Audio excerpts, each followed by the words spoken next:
Welcome back for my final morning report chart appraisal video on Wednesday the 6th of September with me, Rich, market analyst at Hantec Markets. Going to look at gold, and gold continues to hold on to this breakout.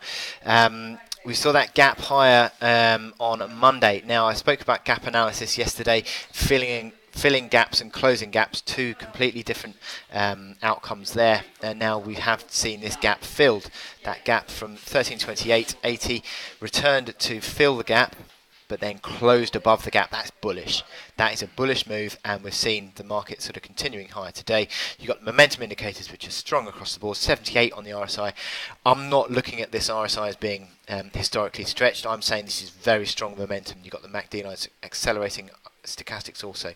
So you've got to go with the continued upside, and I think what we're going to see is a continued move to the upside, buying into any sort of weakness at all, and a test probably of these 2016 highs. 1375 is that 2016 high from June.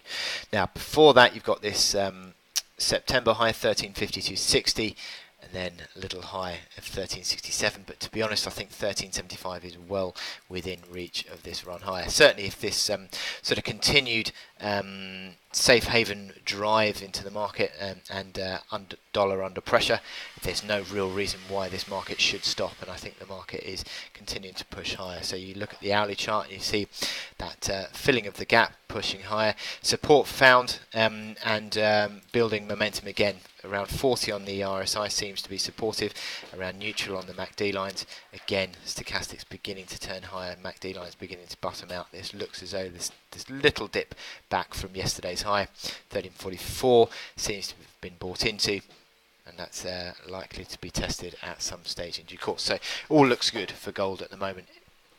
And with that in mind, I wish you good luck in your trading, and I'll speak to you tomorrow. Thank you.